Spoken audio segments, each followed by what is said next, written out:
The future, in a dystopian, ecologically ravished future ruled by large corporations that have destroyed the environment for profit, one man's life's work reminds humanity of what has been lost. Now a social movement has risen up, calling themselves the Happy Trees.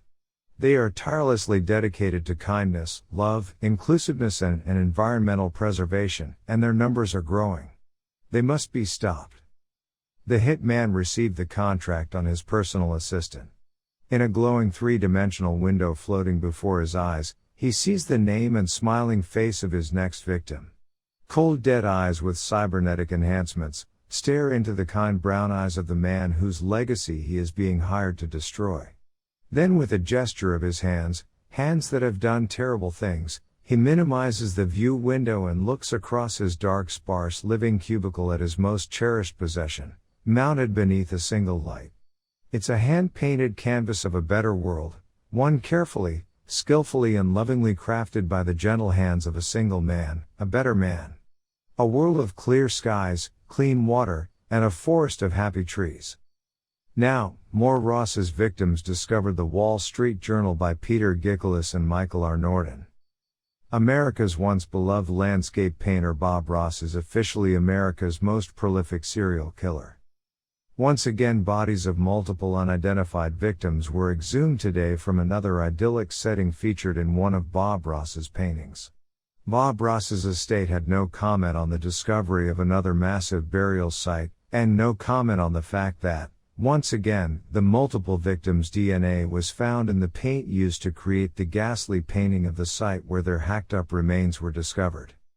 The FBI, state police, park rangers and nature enthusiasts are working together to locate the areas featured in other paintings by the famous artist and mass murderer. It is believed that many more bodies will be found. He was such a prolific painter, if each painting is the site of another mass grave, which we suspect is the case, the number of victims could potentially be in the thousands, said FBI agent Solis, who is leading the investigation. Strangely, the artist and mass murderer are now more famous than ever.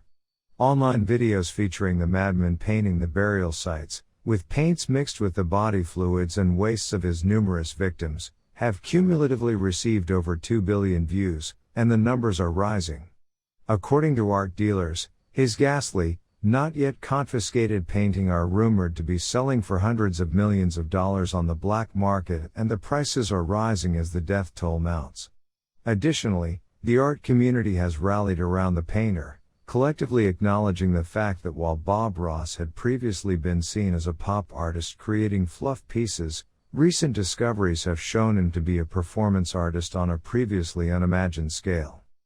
Said noted art historian and lead curator at the Art Institute of Chicago, Patricia Devane, it's likely that Bob Ross will be seen as the greatest artist of the modern age. His skill as a painter, as admirable as it is, pales in comparison to what we are currently discovering his life work to actually be, a performance piece on a previously unimaginable scale, the definitive statement on the true nature of man, the duality of consciousness, the horror of existence and the redemptive nature of beauty created in the midst of this horror, unimaginable pain and madness. The American Psychiatric Association, APA, has a very different opinion on the matter and has issued a statement on its website condemning the art community for glorifying the actions of a man who obviously suffered from a mental disorder. Said a spokesperson for the APA, "We hope this brings attention to the prevalence of mental illness in our society, and that it will inspire those suffering to seek help." Fans of Bob Ross have responded with denials and shock, claiming that it's simply not possible that the beloved artist could have been capable of such horrific acts. Though the sheer magnitude of the evidence proves without a shadow of a doubt that the artist was one of the most depraved killers in modern history. Still, his fans refuse to believe it. One vocal, if colorful, spokesperson has even proposed the absurd theory that Bob Ross is being framed by a time travel organization that's dedicated to besmirching the legacy of great men. Said Eric London, a spokesperson for one of the Bob Ross apologist groups, "This is like when they found the bodies buried in Michelle Obama's vegetable garden. There's no way the Obamas were murderers. There's no way Bob Ross is either. It's some kind of frame-up. Wake up, sheeple. Wake up.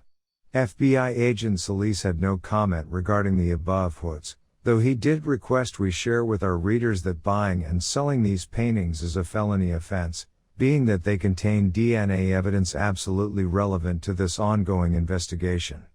He added that if anyone has any information on the unidentified victims, where additional burial sites may be located, or any information about the buying or selling of Bob Ross's paintings, that they should visit the website of the FBI and file a report. Additional suspected burial sites have been identified at various sites around the USA and authorities have been dispatched.